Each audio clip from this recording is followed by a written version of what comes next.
everyone, and welcome to episode 11 of the ForneverWorld podcast. I am your host, ForneverWorld, and as always alongside me, my good friend and co-host, Daniel Santos, aka the Inuyasha lover, Shintai. Is this the curveball?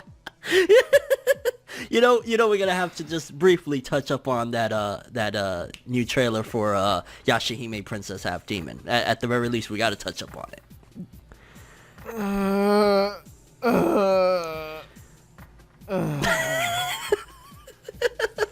Well, at least greet the audience, mate. Hey, motherfuckers. Wow, what a warm welcome from Shintai. What can I say? Inuyasha makes me uppity. He's very, very excited. Just quickly, I just had to get Shintai's input because we got a trailer. Trailer was dope or whatever, but there's a visual, right? There's a visual that came out for the upcoming Inuyasha sequel, Yashahime Princess Half Demon. And in it, Inuyasha, you see all the characters in there. You see the new three, says Shomaru's two daughters, and Inuyasha and Kagome's daughter. Then in the back, you see some of the older characters, Kaede, says Shomaru. And then you see Inuyasha. And Inuyasha is turned around with his back. He's the only one with his back turned, and there's no Kagome in sight. He's just basically staring at a tree. What the hell do you think what move are they pulling here with us, Shintai? What do you think is going down? I think it's to visually symbolize how he's going to have a less of a role in the story. His story isn't going to be very pronounced, and one way to get that across is to have him facing away from the camera and looking elsewhere while all the other characters are more prominent. Well, damn, I thought you was going to give something else. I thought you were going to say visually symbolize how much he wants to fuck a tree or some shit.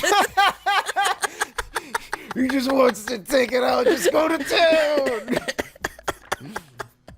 And what do you think why there's no Kagome? Remember, one of the things is that their daughter grew up by herself because she hasn't lived with her parents since she was younger. So Kagome not in the art, Inuyasha facing a tree.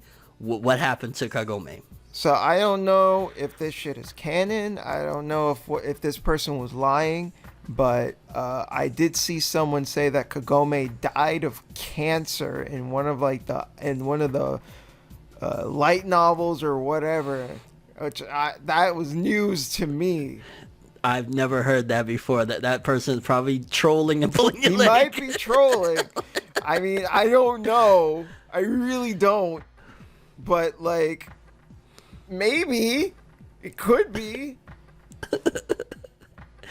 Oh shit. Or maybe Inuyasha was turned around because he was too busy, banging Kagome behind, next to the tree. Maybe he was getting that sucky suck, like she's not visibly noticeable because she's bent that. Okay, no, they're gonna call us misogynist. Never mind. No, just joking, just kidding, folks. Just calm a little down. goof and a gag, mate. Just a little bit, like gagging like Kagome around on that Inuyasha. Oh shit! I ain't gonna lie. I'm excited for this shit. Like I can't wait for us to have that first episode after we watch the premiere of it and have a sit down. I can't wait for us to watch that first episode and for the two of us to go, "Oh my god, that was trash," and then never speak of it again. Oh no! Every week I'm pulling your leg about that one.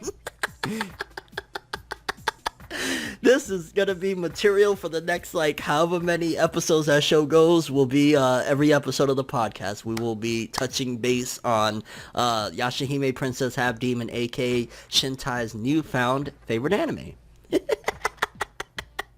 Oh yeah, it's gonna beat Perfect Blue. It's gonna beat Millennium Actress. It's gonna beat Monster. Fuck Berserk. Like it's all about. Kill me now. I'm done. Do you think it'll be better than Elfen Lied and School Days? It won't be as memorable. You don't know that. Where's Kagome, Shintai? Where is Kagome? I don't care. He's lying, folks. This guy, the amount of memorabilia he has of Inuyasha, he has every season on DVD. He's buying the Blu-rays as they come out. He got Final Act. I've got figures of all of them.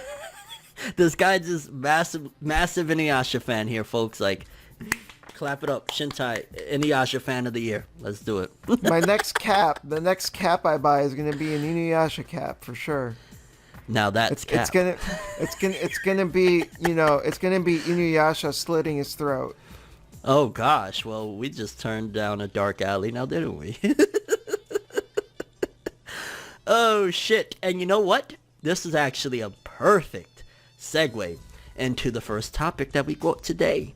And that topic is about bad parents in anime. Because hey, if this young female was raised in the wild by herself, Moroha, Inuyasha and Kagome's daughter, kind of makes you wonder, Inuyasha and Kagome, what have y'all been doing as parents? You know what I'm saying? Especially if they're alive and like apparently. Well, like I was about to say, apparently Kagome fucking died of cancer, so. Yo, it's wow. I don't, you know, I clown on Inuyasha, and I don't really give that much of a fuck about Inuyasha. But the thought of Kagome dying of cancer, there's something wrong about that. That's pretty fucked up. Especially like they sold a dream. You know, this is a feudal fairy tale of like romance, love, and adventure, and it's like, really? Oh shit! I imagine her going through like chemotherapy and her losing all her hair. Like, oh god. Oh gosh. Yeah, no. Let's. We're going way too dark here. By the way, we are not joking around about cancer or anything like that. Like serious. No. Cancer is not a joke. I'm just saying. I'm saying for like the idea for that being tied to fucking Inuyasha of all things, it's just so weird. Why would you even do that? I don't know. I don't believe it. If we watch this new show and that happens to be true, I don't fucking know how I'm gonna deal with that. That's just too weird. Honestly, I know I'd have to make a video about that almost instantly, and I would just be so shocked. But like, I just don't see them allowing that to happen. Like, it would ruin too weird. Like, if she died of, like, let's just say giving birth to the new main character, then okay, that makes sense. You know, it leads and ties into the story. It's still dark. Like, killing off Inuyasha and Kagome in any fashion just doesn't seem right. Like, opposed to with Boruto, where there's the theory that Naruto and Sasuke die. First of all, they're not dead immediately, you know, throughout the story. There's been, like with the anime, 160 episodes of them being alive. 48, almost 50 chapters of them being alive. So, and it's a series where, you know, it's shinobi life. It's got you prepared for that. This shit might go down. This might happen. With Inuyasha, it's like, yeah, there was like risks and shit like that, but it's fucking Inuyasha. It's about love, romance, and adventure, and fighting off Naruto. Yeah, like, it's a lighthearted shonen with a romance that takes like 500 episodes for them to kiss. Like, you know, it's not. It ain't serious, fam. Yeah, I don't know. That'd be dark, but. Anyways, bad parents. Yeah, bad parents in anime. Okay, because you started watching Hunter x Hunter. Do you feel like Gene from Hunter x Hunter leaving his son, abandoning him so that he could continue adventuring and enjoying being a hunter, does that make him a bad parent? Yes. Absolutely. And would you... How can I say this? I'm trying to think of... and I think it's fucking hilarious that Gon is like, holy shit, being a hunter must be fucking awesome. I'll abandon my children for this shit. It's kind of weird how, like, instead of feeling sad about it, instead of being like, damn, my dad left it, he's like, whoa, being a hunter must be like the best thing ever. He wanted to get away from me and mom just so he could continue being a hunter. Being a hunter must be like that S tier shit, you know? That's like if his father had like a gambling addiction and like abandoned the family because he just can't stop gambling and shit. Like, yo, this motherfucker abandoned his family to gamble. I need to get into this shit. He lives in the fucking basement of the Hard Rock. He's just like shambling out in the corner. He's playing slots. And Gon finally finds him. One more. He's like, yo, fam, I'm gambling now too. And he just looks at him like, yo, get the fuck away from me, bro. You don't think I started gambling for a reason?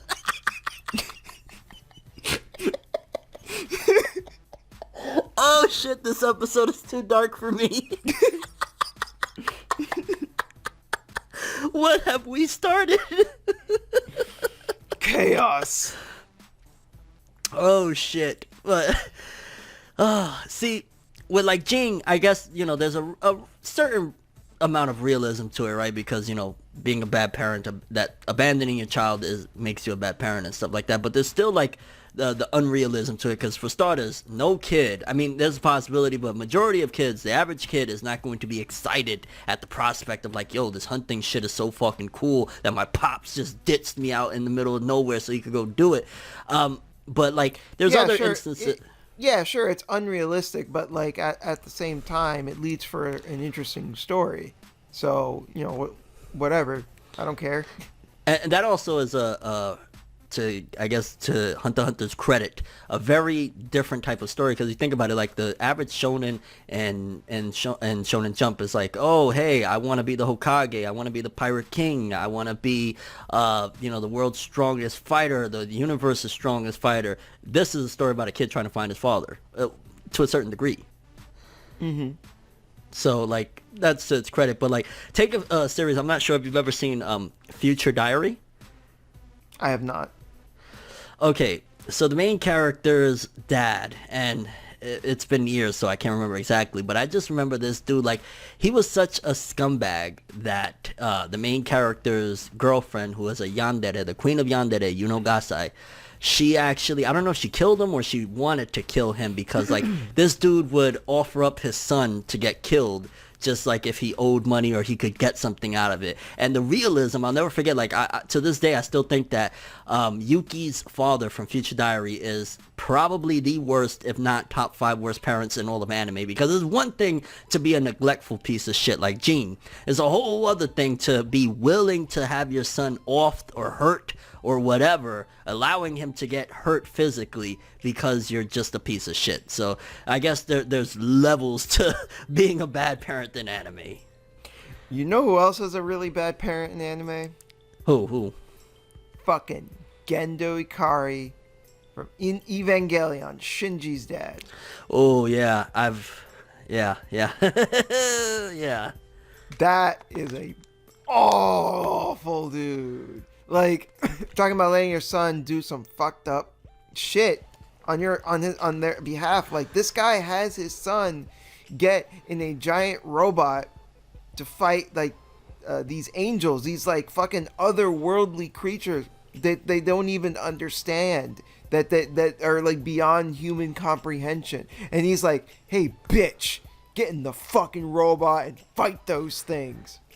And he didn't really have like emotion about it, right? Like, if something happened to Shinji, he wasn't like, oh my god, Vendito, no. No, yeah, he didn't care. And it's like the nicest thing he ever did for Shinji throughout the entire show that I can remember is one time he said that he did a good job. Well, damn, here's a pat in the back, mate. Otherwise, like, he has treated him like he doesn't even exist. And doesn't he have another child? Like, it's been, like, I've only, like, to be clear, I've only seen in Ava, I've seen the first movie of the, the rebuilds, and probably a handful of the anime, a handful of episodes of the anime. He does not have another kid. But doesn't Shinji have a sister, or did he just call her sister? No, he does not have a sister. Maybe I'm misremembering then, because there was the chick with the blue hair. Is it Ray? Her name is Ray. There is a blue-haired chick. That is not his sister. That is not Gendo's daughter. Okay. I'm not going to say who what she is, because it's a huge spoiler, but not sister, no. And It's a lot more. It's a lot more fucked up than that. I'm not gonna say what it is though. I feel like I was just about to kind of guess it right in a way, because let me not. Well, no, fuck it. You know what? So is this guy Gendo, right? Gendo. Is he piping this chick out? I don't think so. Oh no. I thought I was about to have a great magical guess. Like, for some reason, I don't know. I just thought, like, well, if he's a piece of shit and he's willing to, like, you know, let his son go off and die at the hands of, like, these creatures and shit like that. And there's at the very least, then there's a love romance. There's some type of, like, strong connection between Shinji and this chick, Rei, right? Yes. Okay. I'm somewhat on the mark. It's not specifically romantic, but there is a strong connection between them. Does he bust a nut thinking about her? No, that's Asuka.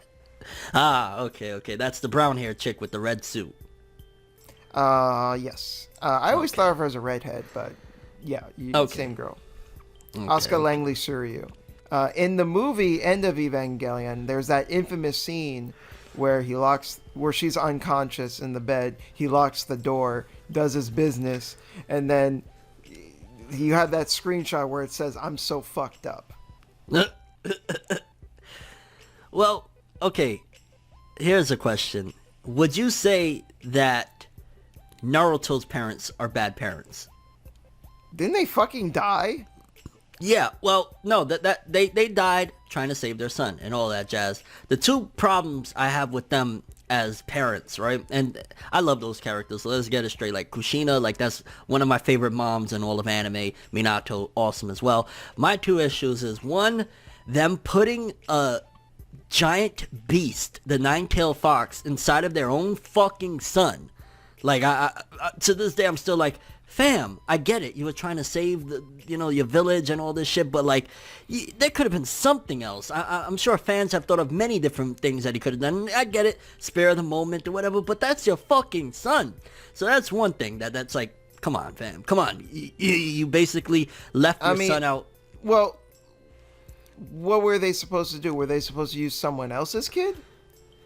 Or themselves, like, because basically, like, they needed to stop the fox or whatever, and they wanted to seal him away. And, like, again, my memory's fuzzy. Like, I watch too much fucking anime. People don't realize that, like, when they say, how could you forget? Like, I watch too much fucking anime. I read too much manga. There's so much in my goddamn head, so I forget shit. But, no, yeah. I want to... Yeah, people, you need to understand that, like, sometimes people forget shit. People get, like, mix things up. Like, chill out. Chill out. We're not walking encyclopedias. We're not walking computers. We're people. We're human. We fuck up. Just chill out. It ain't that serious, fam. I feel like I'm walking a tightrope. Like, oh, I'm about to fuck some shit up. They're gonna think I'm a fraud. Oh no. It ain't that serious, fam. It's fucking Chinese cartoons. Chill. Oh god. But okay, like, I want to say there was a possibility that they could have sealed the fox inside of, like, let's just, because I think half the fox went in Naruto, like the yang, which that's even more weird. Like, why would you put the dark evilness of the fox inside of your newborn son and then put the good lighthearted part inside of yourself? I don't fucking know. I mean, at the very least, though, like, the fox ended up, like, helping out Naruto throughout the show, at least. Yeah, I mean, it worked out in the end, but, like, at the time, goddamn, not only that, like, it's very tragic, the life that Naruto led. Sure. Like, it's been a while since I've watched Naruto as well, so, like, I don't remember everything either, and I didn't even finish Shippuden, so there's stuff that I don't even know about regardless, so I can't really comment on Naruto's parents, to be honest.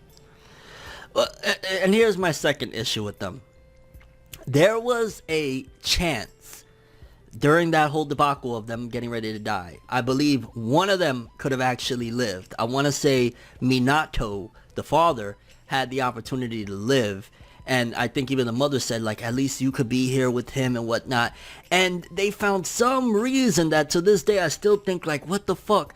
That, oh no, I can't. And like he came up with some shit there of like why he had to die as well, when Kushina was trying to tell him like, yo, you know, he needs somebody, but he was like, nah fam, like I forget what the fucking reason was, but I remember at the time thinking like, just fucking stay alive with your goddamn son. Like like that was the thing that I was looking at it too. So again, maybe like I'm just misremembering, and there was some really valid reasons, but like at the end of the day, putting the demon fox inside their newborn son, regardless of how it turned out at the time, that was terrible. He led a really lonely, sad life, people hating him for the next 12, 13 years of his life in the village, him growing up on his own in an apartment at like as a little fucking child and shit like that. Like a lot of bad things happened to Naruto due to those split last moment decisions from his parents. Yeah, I hear you. He grew up, had it hard, but hey, he ended up Hokage in the end. So he might have not even wanted to be Hokage if he grew up with his parents. Like, you know, one of the things that's is true. he wanted validation. He wanted to feel like, and we're going way like at this point off the bad parents show, like if Naruto wants validation, but point being, I feel as though at the very least they made some mistakes. I don't want to say that they're bad parents, because at the end they gave their lives up so that their village and their son could survive, but I do feel as though maybe they're not bad parents, but they definitely made some bad choices, I want to say, during that whole debacle. Again, their back was against the wall. There's a giant fucking beast that's killing and destroying their village, so it is what it is, but yeah, I don't know. That's just my take on it. No, I feel you that the decisions were questionable, at least based on, you know, how you remember things. But I am trying to like put into perspective of like, yeah, you know, that shit sucked, and he dealt with some shit because of that. But at the very least, you know, Naruto ended up stronger for it. He did benefit a lot, you know, in the end. You know, he may have like had a shitty childhood, but you know, now he's with Hinata. He has kids now. He's Hokage. So like things did work out in the end for Naruto. Yeah, I'm sure he's not losing too much sleep every night when he's pounding them Hyuga cheeks. Yeah, why you get? I mean, I was thinking it, but I wasn't gonna say it. Homie doing Kagebushi no jutsu on that ass and shit. Clone, you know, make some shadow clones. Yeah, fucking. Oh well, there's one more hole open. You there? Every hole's a goal. Well, Bardock is definitely a shitty father. If you've seen, of course, the Bardock special of Dragon Ball Z, right? I think I saw it like years ago. I don't remember it well, but yeah. Because like I remember he and I've seen it like so many fucking times, but I get a little mixed up because they recently retconned Bardock's past in the Dragon Ball Super Broly film, which the Bardock OVA is Bardock's past, or the Bardock TV special, shall I say, is Bardock's past. Like, I don't really... The Broly film is great, but them retconning Bardock's past, or I guess Toriyama giving what he feels would have been the past, they just straight up did Superman with his backstory, opposed to, like, one of the things that made Bardock who he was, and also, again, a shitty father, was he was, like... he didn't give a shit about his son because his son was weak. Like when he checked his power level with the scouter, he was like, oh, only an average power level. I thought you was something special. And it was like, oh, you know, I remember, I think it even starts off with Bardock's team saying, hey, wasn't your son just born? Aren't you going to go visit him? He's laying there in the mud like, what for? They're just going to send him off anyway. Who cares? Like, shitty dad. Yeah, that's pretty fucked up. You're gonna judge your son based on his power level. What the fuck? my 2-day-old doesn't got enough muscle for me. Get him the fuck out of here. Not only that, but like, you know, it's ironic because like, you know, you're obviously, you know, the power level as a child doesn't mean, like, as a baby doesn't mean shit compared to when they grow up, right? Like, that can obviously change. Mm-hmm. I mean, by the end of the Saiyan saga, I want to say Goku already surpassed tenfold, not tenfold, but he definitely surpassed his father in the very beginning of Dragon Ball Z. Like, he's way strong. Like, I think in the Bardock special, King Vegeta, which I think he was stronger than Bardock. They said, like, you could be stronger than King Vegeta at some given point. So King Vegeta was stronger, and his power level was 10,000. And Goku, I mean, the real translation is it's over 8,000. So he had a power level of over 8,000 at that particular point in the Saiyan Saga. And then by Frieza, you know, he's in the millions and shit. Anyway, so anywhere after the Saiyan Saga, he already surpassed Bardock. So it's kind of funny as fuck to think about that. Like, you know, he talks shit about his son, but his son ended up dwarfing. Now, like, you know, his power level is probably what, in the hundreds of millions, billions or some shit compared to Bardock. So he's so strong, like, if he just took a hard enough shit, he could kill his dad. Bardock, no, son! You just see a giant turd as he's getting blown the fuck up. No! He's sharding. He's like, no! Frieza! Oh, man, Bardock. What a fucking... He's still a badass character, though. Like, it sucks, too, that, like, the terrible parents in anime, a lot of them are actually like really badass characters. Like Jane from Hunter x Hunter, badass character. Bardock, badass character. Minato, well, again, I kind of already dissected. He's not a bad parent, made some questionable choices, whatever. But, you know, these are all like badass characters. Minus Yuki from Future Diary. His father is a sniveling little bitch. Like, he's not cool. There's nothing good about him. He was just trash. Yeah, Gendo, I mean, was a piece of shit, but he's also a badass too. Like, just the way that he poses, you know, he has like his hands in front of his face and the glasses, and it shines just right, and it's like, it looks so good. Yo, have you ever thought of cosplaying Gendo? I think like when you're older, you would actually pull it off properly. Like, you're still a little young for it, but I think you could pull off a Gendo. Maybe in another 10 years. Yeah. Shinji, get in the fucking robot. My hand over my face, and it's like, Shinji, get in the fucking robot. You heard it here first, people. Shintai's next cosplay in like 10 years will be Gendo from Evangelion. Once I grow my mullet, though, I'm gonna do Koto Mine. Oh, God. Koto fucking Mine, man. Yo, well, then he's not biologically, but of course, you know, it doesn't make somebody a father. And I'm going off, I guess, the bad father, but man, what a great father he was. Kiritsugu, is that?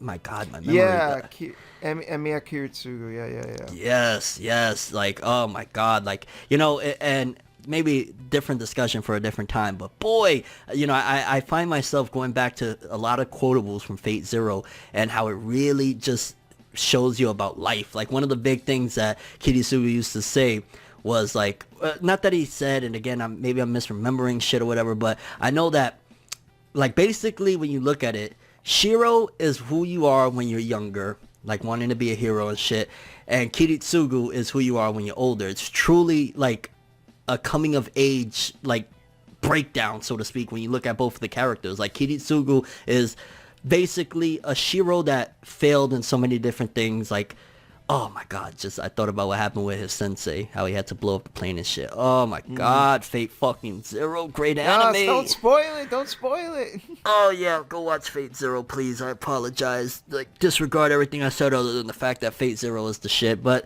yeah. Oh man, you got any other shit tier anime fathers or mothers? I'm trying to think. I like, because I remember some really cool parents. Like, I don't know if you noticed, but in a lot of like romantic comedy anime, the parents are usually like awesome. Well, I'm trying to think. Like, give me some examples. In Kaguya-sama, Love is War, the president's dad is awesome, and he's voiced by Dio. Oh my God, I saw the coolest Dio shirt today at Hot Topic. They took no, it's not Dio, fuck, it's his son. It was like a screenshot from one Giorno? of the fucking episodes. Yeah. That's not a spoiler, you already knew that, right? Yeah, okay. They took a screenshot from the Golden Wind, and they put, it's like of Bucciardi, I think that's how you pronounce his name, with Giorno is like, oh my god, they be having some fire JoJo's Bizarre Adventure shirts. But yeah, what was you saying about Dio's dad? Dio's dad was a shitty dad. Yes, he got to be top 10. He got to be top 10. He got to fucking be top 10. His dad was so bad. Dio, who is a huge piece of shit, hated him and hated like anything that he did that resembled his father. Like when Dio started like, you know, heavily drinking, he would hate himself for it because his father used to do it. Here's something that'll blow people's minds. There's the argument that could be thrown out that really the catalyst to the entirety of JoJo's Bizarre Adventure is Dio's dad. Mm-hmm. If Dio's dad was not such a piece of shit, maybe Dio wouldn't be such a piece of shit, and maybe nothing bad would have happened. If this fucking piece, like, yo, it is crazy too, because like Jonathan's father gave Dio's dad like everything that he wanted for quote unquote saving his life and shit like that. Like gave him money throughout the years. Yeah, even though he didn't do shit. Yeah, like, and didn't he like rob him of some shit? I forgot. Was it like he robbed his watch or something like that? Yeah, he actually robbed him. He didn't do anything, but like Jonathan's dad thought for some reason, because I guess he happened to be there, that he had actually saved his life in like a crash with a carriage or something like that. Yeah, the horse carriage. Yeah. Mm-hmm. That's so crazy. Whack. It's so crazy though to think about, like that fucking piece of shit that died, like he was sick in his bed, dying and shit. Like he really is responsible for JoJo's Bizarre Adventure. Like that's fucking nuts. Yeah. It all starts from there. Like imagine if he was just like a caring and loving dad. Like Dio would not have been. I mean, don't get me wrong. Would have been there'd be no story. Like legit. Like no, yeah, obviously. But, man, like yo, and I guess that's why I'm not gonna lie. I still to this day, and not to jump into a giant JoJo's debate here, but like that's why. I still defend part 1 to this day, like shit like that, like those small moments or whatever. I'm seeing like Dio's upbringing and what made Dio the piece of shit that he is really important. Again, like Dio Brando is the catalyst. Well, his father, we just found out, is the catalyst to JoJo. So like, how can you shit on part 1? How, Sway? How? Nah, I like part 1. I don't know why people hate on part 1. Is it as hype as part 2? I mean, I think part 2 is better. But at the same time, part 2 is made better by watching part 1. And does part 2 have a sort of pluck? It does not. There you go. A sort of suck. Oh shit. Well, damn. Yeah. Is he the worst of like the fathers we named right now? Like Bardock, he was just like neglectful. Jing, neglectful. I think he's the worst. I think he's the worst because, you know, all of the other dads we've talked about, they have had their issues and were bad, shitty dads, but they were at least also like badass, except for that one guy from Mirai Nikki. Yeah. Dio's dad is not only an enormous piece of shit, but he's also just a slime ball. Like, he's not cool. He's not badass. He's just a fucking coward. And to top it all off, his shitty actions and him being a shitty person was responsible for how many people fucking died throughout the story of JoJo. Because he's a piece of shit, it led to the entirety of JoJo. Like, that's powerful. Fuck that shit. He gotta be number 1. If not number 1, at least top 3. Like, I'm sure somebody's gonna come up with, well, actually in Haruhi Suzumiya. Oh, God. Haruhi Suzumiya. Haruhi does not really have that, like... I can't think of anyone in Haruhi that's, like, even, like, close. But what about the gangbangs? That was Haruhi... blackmailing, so not the same thing. All right, well, we can wrap it up with pretty much JoJo's wins the worst parent of anime existence debate. Yep. I want to get this one off the docket real quick. We could just briefly just jump into this one because I know this was a topic you were passionate about, regarding the anime, how they keep on making anime arena fighter games, and they're not like doing the 2D type of style of like, the Street Fighters or like Dragon Ball Z Fighters or Dragon Ball Fighters. Feel free to start it up because I know that's something that you wanted to talk about. Yeah, so real quick, I just think it's weird how like all these anime fighters are all the fucking same. They're all these arena fighters. What I mean by that, think like Naruto Ninja Storm. Like I love Naruto Ninja Storm. Like I'm not dissing Ninja Storm. Ninja Storm's a fun game. But like, all the Ninja Storm games are fun. But why are all these anime fighters the fucking same? Why are they all just like that? They're these fucking arena fighters. So like I feel like we need more games like Dragon Ball Fighter Z. Is that what it's called? Dragon Ball Fighterz. Yeah, I knew it was something weird like that. Yeah.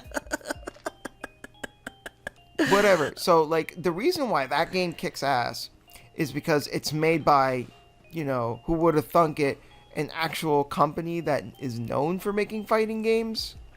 What they did, was it Guilty Gear? Yes. Yeah. It's the same motherfuckers that make Guilty Gear and Blaze Blue and the Persona 4 fighting game as well.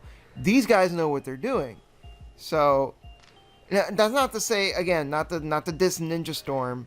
No, like here's the thing. I would throw the argument that, and a lot of people have said this, that they took it for granted that anime fighters since Ninja Storm, the arena fighters, have gotten way worse. Like people feel like they've taken Ninja Storm for granted because like not only were the graphics absolutely gorgeous, that none of the anime fighters I've been seeing, like the One Punch Man fighting game, My Hero's fighting games have been okay, but still like that's very interesting that the Storm games, which initially started, and yeah, it's tweaked and improved throughout the years, but like it was early PS3 days that the Storm franchise started, and I don't feel like any of the arena fighter style anime fighter games have topped what Storm had.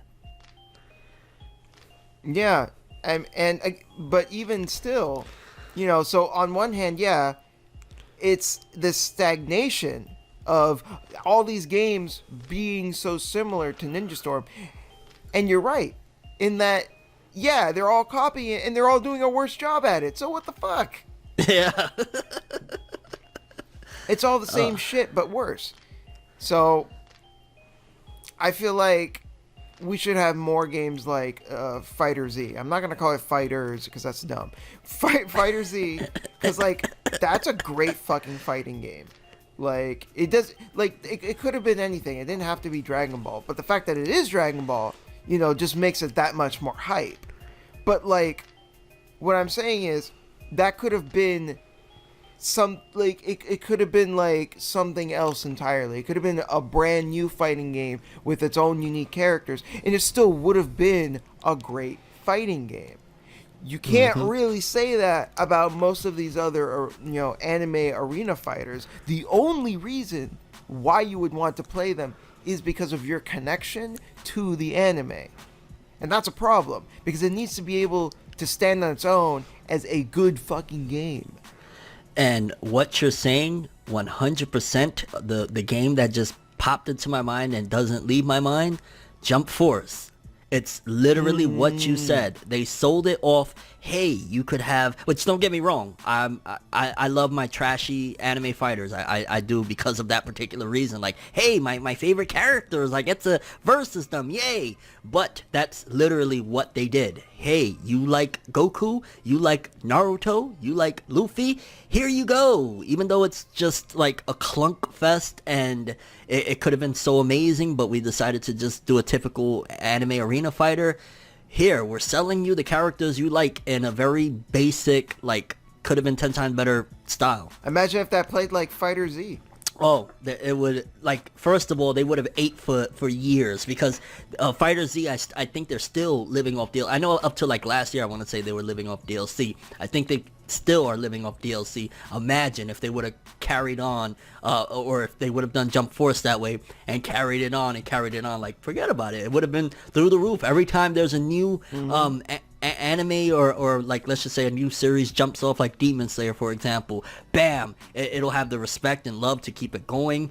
It'll be a competitive thing where tournaments, which that brings in massive amounts of fandom, massive promotion and shit like that. There's just so many benefits to making a proper fighter that I don't understand why they don't think about like the long term. I get it, some of them are cash grabs, but like Jump Force, you're using all your popular titles in one thing. Why not make it a game that could live on for a very long time?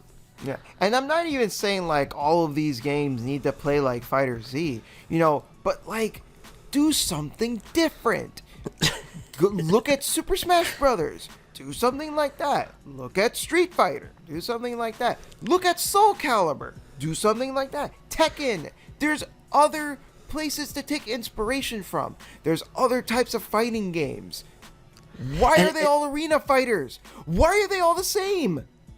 It's so weird too, because like because you brought up Smash Brothers. They tried that back in the day on GameCube and PS2, I think, with, I think it was called Jump DON, some shit like that, where it was Dragon Ball, One Piece, and Naruto. It was like a Smash style fighting game or whatnot. I don't think it did well. I think it kind of bombed for whatever reason. Probably marketing wasn't there, or maybe Dragon Ball wasn't in, because it was mostly like a Japanese thing. I don't know. Did it come? I don't know if it came over here or not. It might have, but and then they've also done a mobile game that they never brought to the States either, that is very similar to the Smash style. Like, the biggest promotion is putting it on the consoles. Make a console style like a Smash or Fighterz or some shit like that, and bam, like, money will fall out the sky. Yeah. Like, just imagine, again, I hate to keep beating on a dead horse with Fighterz, but a fighter style, right, where it'll have the critical acclaim, the massive respect, the tournaments of being competitive and shit like that, and then every time like, you know, a year passes, another bunch of tournaments start up, there's 3 new Shonen Jump hits that just came out, people are gonna be clamoring to buy that DLC. They could even upcharge it, to be honest with you, because people will pay it. It would be a bonanza. I think they just, if they decide to do a Jump Force 2, I first of all, I think they should just throw away the name Jump Force, go with something else, rebrand entirely. Garbo name. Yeah, I don't know what the fuck. Like, J-Stars Victory Versus was a mouthful and shit like that, but I was like, hey, let's play J-Stars, but Jump Force, like, it just sounds like, I don't know, Jump like Force. like I'm pushing blocks, Jump Force. Oh shit, man. Feel the force of my jump. Like, get the fuck out of here. I would say like a fun arena fighter that's still very basic or whatever. Xenoverse. Have you played the Dragon Ball Xenoverse games? No, I haven't.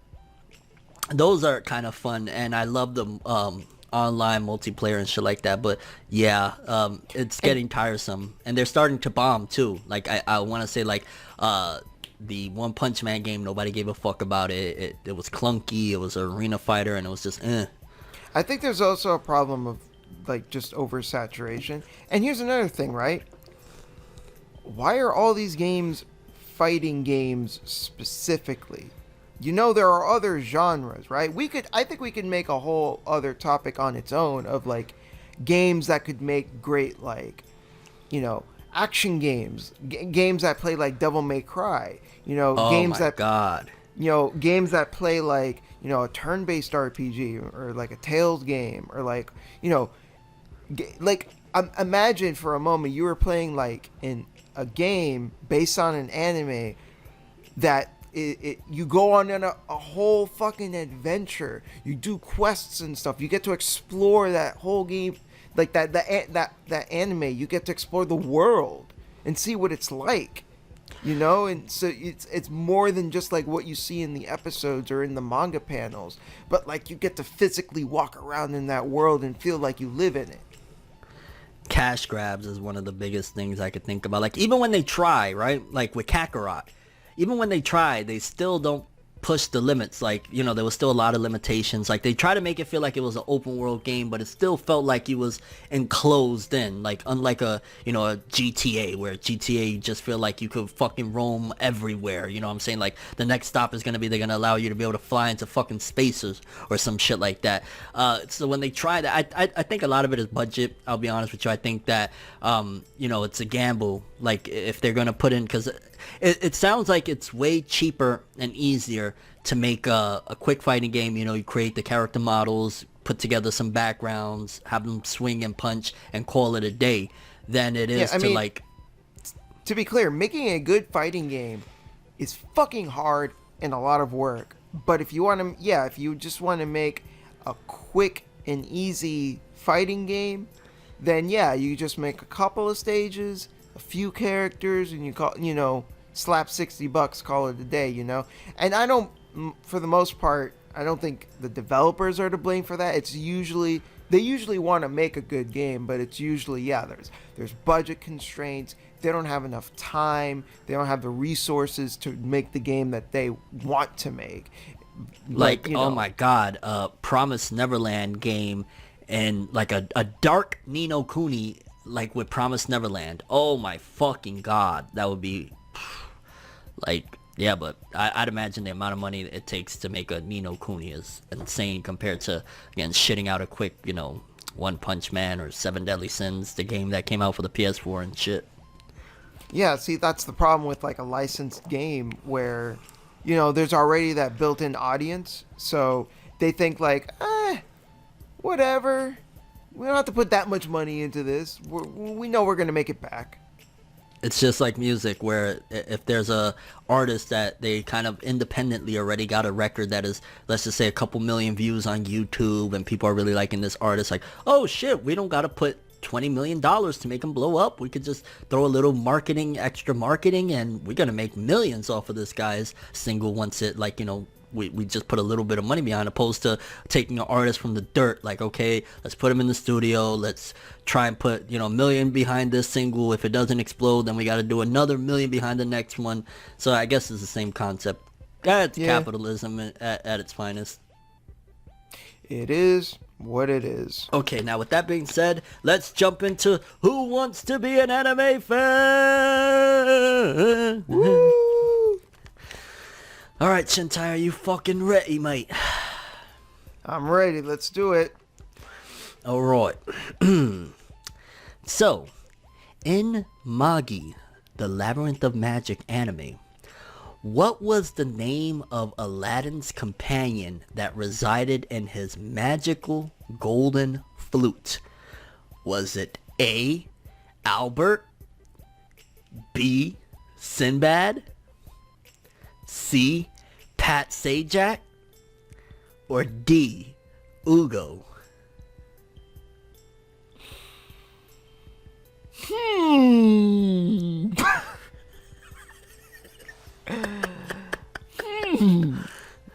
Run it by me one more time. In Magi, the Labyrinth of Magic, what was the name of Aladdin's companion that resided in his magical flute? A, Albert, B, Sinbad, C, Pat Sajak, or D, Ugo? Man, I want to say Pat Sajak. I mean, that sounds pretty good. Albert's a good name too, like that. The homie Albert, yo. It's Ugo. Final answer. Damn it. I wanted you to say Pat Sajak so bad. Oh, shit. Man. Shout out Pat Sajak. I kind of wanted to, but I knew it was Ugo. Should have did it for the lols, mate. For the lols. The lols, mate. Alrighty. Oh shit, we haven't talked about what we watched for the week, and we're 50 minutes into the episode. I guess we should fucking do that now, shouldn't we? Let's just get it over with quick. Yeah. Just quickly, I've been watching a ton of anime. I'm a little bit behind. I haven't watched some of the latest stuff, but one of the big things is I have been binging like an animal the Seven Deadly Sins. Like I think I talked about in the last episode. Like, oh yeah, I'm watching it again. I am one episode away from completing season 2, and then I'm starting the very scary season 3, because season 3, from what I've seen and what people have told me, it's fucking garbage in the aesthetics department regarding art and animation. But I can say that Escanor... But does it look better than Handshakers? Handshakers! Oh shit, we need to get shirts that like say Handshakers or some shit like that. One of these days, you should watch at least the first episode, just to experience it. I was going to that one time, and then I don't even know what the fuck. I think, I had picked Kaguya-sama over watching the better that, choice, I might add. I don't know much about better that, man. choice. I don't know. Don't disrespect Handshakers, bro. We're gonna have a problem. Like, fuck out of here. I will disrespect the fuck out of Handshakers. Handshakers. Oh shit. But yeah, Seven Deadly Sins, season 2, Escanor, the Sin of Pride. Oh my god, I fucking love Escanor so much. He's such a fucking badass. One of the most badass. Like, I'm watching the Seven Deadly Sins, and to be honest with you, I kind of feel like, story-wise, I would put Seven Deadly Sins as a shonen battle series, battle story, whatever you want to call it. It's like in my top 15, I want to say, somewhere around there. Like, I really fucking love it. I love the character. Like, there are certain shows that like I like just because of quality, or I like just because of this or that. It has like a bit of everything. And again, I know the animation in season 3, whatever, but like in terms of just loving the story and the cast of characters and shit like that, I just really fucking enjoy it. And I know myself, like when I sit down and I just keep marathoning the fuck out of a show, and mind you, I read the manga for like a lot of this shit up until like halfway through next season, like 2 or 3 years ago, like. So I've read all this shit, but I just fucking can't get enough. I'm loving it so much. So Seven Deadly Sins, I really, really like it, and I regret, like, that's one of the things too I've been feeling lately. Like, I regret so badly that I stopped reviewing it around like chapter 230-ish or something like that. Like, I really regret not dropping it, because I never really dropped it. I always planned on getting back into it, but I regret not continuing on with the reviews, because man, I fucking love this show. Like, really, really awesome. Aside from that, I've been really focusing on that. I watched Unsolved Mysteries, if anybody cares. Oh yeah, didn't they bring that back on Netflix? Yeah, there's only 6 episodes, and like 2 of the episodes, I think like one of them is about like UFOs, and I think another one of them is like in French or some shit like that. It was kind of weird, but aside from that, like, man, it gets you into it. I feel like, I remember when I was younger, I used to be so scared of Unsolved Mysteries, where like you'd have the narrator guy on May 12th. I used to be scared as shit. Now, like, I don't get scared as shit, but like, I'm like, man, this is a good one. And they had that theme song that. Yeah, I think they're using the same one. Yeah, they're using the same one for the Netflix one. It's crazy. I might check it out for nostalgia, because I remember my mom used to watch that like all the time. My mom too, and my grandma. Stuff. Yep. I don't know. There's some. I just noticed that like people just love that kind of shit, and like mysteries and true crime, murders, and like I don't know. People just love that shit. I would argue that murder mysteries in general is probably my favorite genre. There's something that, like, in any series, whenever you throw a very big mystery in it, I get 10,000 times more interested. Like with Naruto, when there was that who's behind the mask of Toby and shit like that, I'll never forget. Not only was I making videos, people think like everything is about views. Yeah, it was getting views, but I was obsessed with finding out who the fuck was under that mask. Like, I loved it so much. Or like, you go to Case Closed, Detective Conan, the first 130 something dubbed episodes, I rewatched over and over and over and over, because I love Detective Conan is so good. Yeah, Actually, I want to throw this in there because I've been meaning to mention it in some video. I'm so happy that Discotek Media has rescued it. They're doing, I think they're like doing some OVAs that recaps episode 1, and they already got like one of the movies coming in inbound. Like, I gotta pick those up. I need to support it because they got a new dub, and I love Detective Conan Case Closed so fucking much. They It's so actually, good. I think they made a movie that reimagines the first episode.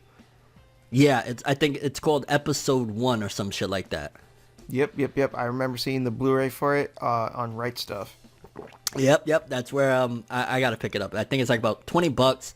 I want to support it. Discotek Media have been doing some great things, rescuing like Beelzebub and Hitman Reborn and shit like that. Shout out to Discotek Media. Like they should hit me up. Let's work on something together. I love what you guys are doing. But anyway, yeah, I think for the most part, just wrapping up the shit that I watched. Yeah, that's pretty much it. Shintai, what have you been fucking doing, mate? How's the hurricane, lad? The hurricane came and went like a bitch. Didn't do shit. It was like, okay, I'll leave then. I was like, what? Get out of here. Aside from that, I started reading a comic book, and I need to make this clear. I don't usually read comic books. Yo, before you finish that, the first word, I heard a Akame, and I thought you was gonna say Akame got killed. Nope. Oh shit. So go ahead. What you said, you started reading a comic book. Yes, and I don't read comic books, and that's not because I think comic books are trash or anything like that. I just don't generally read comic books. It's just not something I do. The only other comic book I've ever read from start to finish in my life is Watchmen, which is a masterpiece. But who watches the Watchmen? I do, obviously, because I read it. I fucking loved it. I read it twice because I liked it so much. Watchmen was fucking amazing. So that's not what I've been reading though. Oh, you just had me out. I'm like, oh, he's about to go deep into this shit, and then it's like, well, no, that's not actually what it was. No, I'm saying that's the only other comic book I've ever read from start to finish. Got you.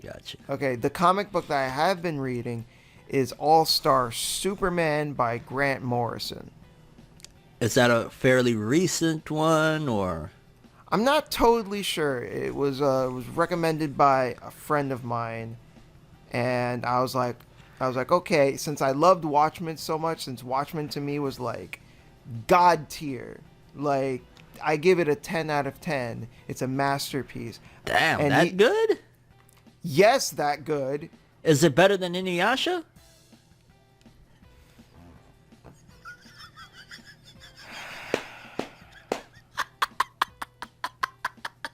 I don't know. It's not, well, you know, it's not a fair comparison. It's a comic book and an anime, so you know. Sit boy. Yeah. But yes, it's that good. So since it was the same friend that recommended me Watchmen, he was like, you should also read All-Star Superman. So I've been reading that. So far, I don't like it nearly as much as Watchmen by comparison, but it's still good. And to be fair, like Watchmen is considered like one of the greatest comic books of all time, and it's not really fair for me to go into this with the same level of expectation. Where is Watchmen? Is that a Marvel, DC? DC. DC, okay. Yeah, it was written by Alan Moore. Okay. I feel like the name is familiar, but I can't really think right now. He also did V for Vendetta. V for Vendetta. Again, that sounds familiar to me, but yeah, I don't know. I haven't been into comics since a while. Funny enough, though, before anime and manga, comics was my shit. I was obsessed with the animated stuff of comics, and I also loved collecting comics. I used to go to this flea market, and this dude, like, he would sell like comics for $1. He had like classics. I'm sure none of it was like of value because he was a clear comic book head, but I loved comics way before I ever got like deep into anime and manga and shit like that. You should read Watchmen though. I mean, how many issues is it? I'm not really sure because the way I read it was on my phone. Okay. I downloaded the Kindle version, which just came with like, it was just the complete set, and I just downloaded it to my phone. You know, it's funny that you bring up comics because I was thinking about like the way manga in Japan, and I'm sure there's different ways, in every region mediums are released and whatnot, but the big guns, like, I guess DC and Marvel are like the big guns of comics over here, right? And then over there in Japan, like Shonen Jump, Shonen Magazine, and Shonen Sunday are like the big dogs over there. And it's interesting that they take two totally different approaches, which I even look at it like in terms of the way like you could release videos in a sense. Like over here in the West, they, instead of just like, they basically like splat up like, okay, here's an issue of Batman, here's an issue of Superman, here's an issue of Flash, here's an issue, like, they release it separately, while in Japan they release, and I'm talking about like the premiere, obviously they collect everything into graphic novels and all sorts of shit later, but the initial release in Japan, they release it all in one big magazine, which I feel like to a certain degree this is why we constantly in the West keep on getting Batman, Superman, Flash, because they already had their splash and their popularity, and there's no way really to help cross market these newer comics that are coming in, because there's not like this big, the DC magazine that everybody buys, opposed to like in Japan where they release Shonen Jump, and you're gonna read your Naruto, you're gonna read your One Piece, and then you might get a Chainsaw Man or a Jujutsu Kaisen or whatever, like a newer series in there. So I feel like Japan does a better job. I mean, they're both ways to do it, right? But I feel like it's a smarter way to compile it all together, so where you're going for one thing, but you might stumble into another and fall in love with that other thing. Yeah, I mean, I'm not as well versed in that stuff. Like, I mean, when it comes to comic books, I don't know shit. I don't know cock. I mean, Bob Saget would say. But you know enough that like they release the comics in issues, like here's issue 47 of Amazing Spider-Man, stuff like that, which again, how do you, and this is why I believe really there's no newer stuff. Like we here and there some stuff, and I'm sure it's still been around for like 20-30 years, pop up with like big movies and stuff like that, but for the most part they've been recycling Batman, Superman, and these things for the last bajillion years because they're the most profitable. With Jump, like you got My Heroes that people argue My Hero Academia is becoming the new Naruto in the West, and it's not like they have to keep on recycling like here's Naruto issue 40, the Amazing Naruto issue 47, the Fantastic Naruto issue, you get what I'm saying? Like they don't have to keep recycling. I hear you. But anyways, All-Star Superman totally went off topic. Fuck you, I had a good point. So far it's pretty good. What I just want to say real quick about it, my favorite part about it is Lex Luthor. He's extremely interesting in this. Like there's a part. How old is he? Is this like regular Lex Luthor, younger, older? I guess he's middle-aged. Okay. Like he doesn't look especially young. Like the way that the book is handled is that like it's a self-contained story, but like it feels like it's not like an origin story or anything. Like it feels like, all right, shit has already happened in Superman's life, and it's just like a snapshot of just like, okay, this is what's happening to him now, and you know what the general like Superman mythos is, which has made things a little bit difficult for me to like understand here and there, because it kind of relies on a little bit of that knowledge to get certain things.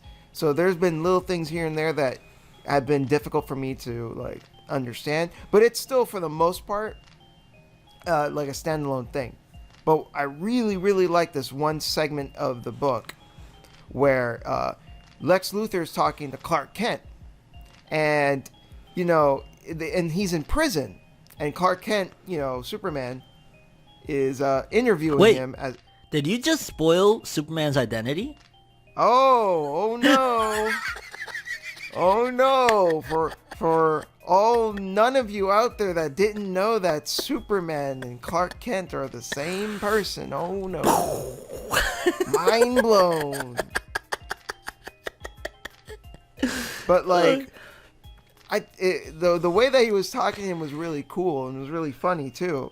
Cuz like towards the end of the conversation, he's like, Lex Luthor's talking to Clark. He's like, I like you, Clark. You're everything he isn't. You're clumsy. You're oafish. You're human. Does he?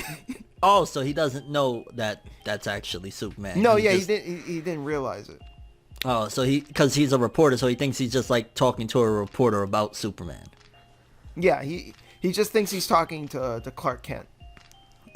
Okay. And he was making fun of him a little bit too, because like in this story, Lois Lane and Superman are dating, and people know this.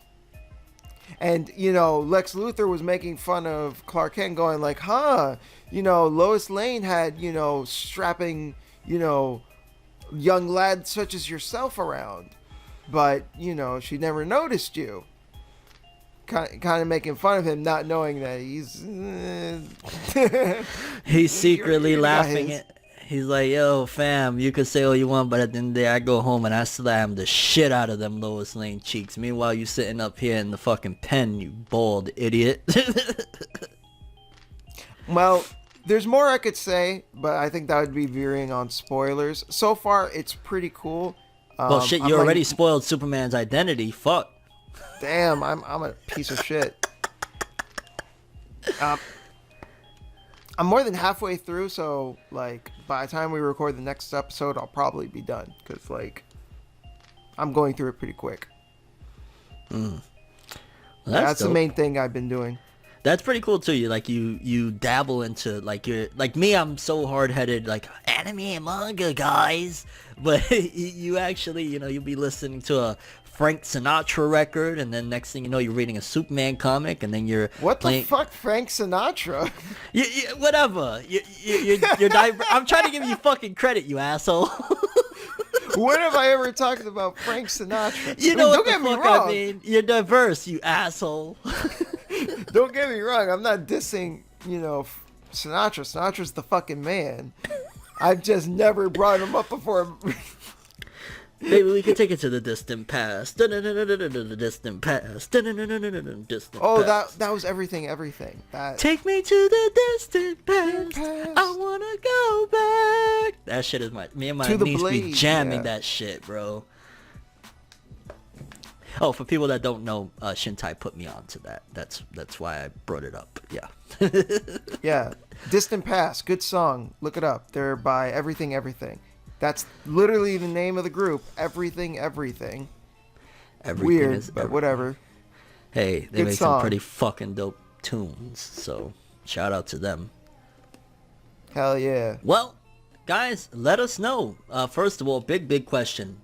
Terrible parents in anime. Which ones did we miss? I know we missed a shit ton of them. We was just kind of like on the spot. We wasn't as prepared as we should have been for that topic. But who's the worst parents in anime? Do you agree with any of our choices? Do you think that Dio's father is the worst parent in all of anime, or you can top him? Also, the arena fighters. Do you feel like those are overplayed, or maybe you love them to death and you can't get enough of them? Thoughts on that?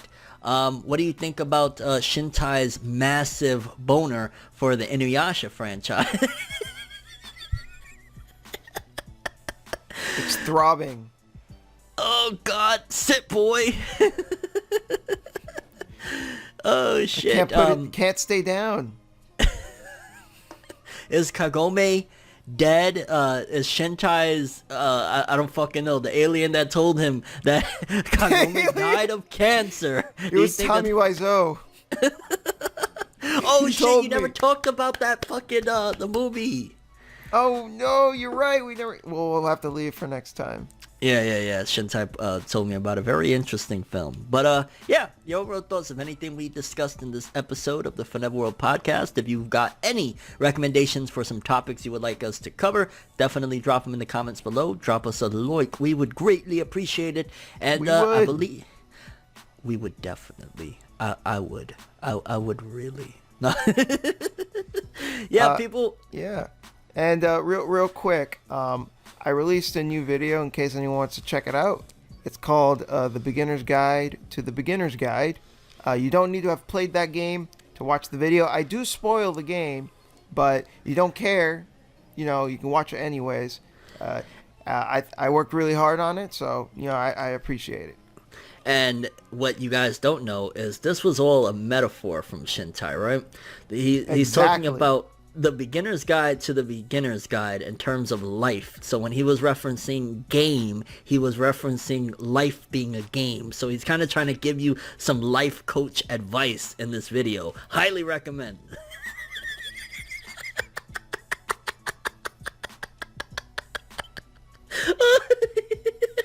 Yep.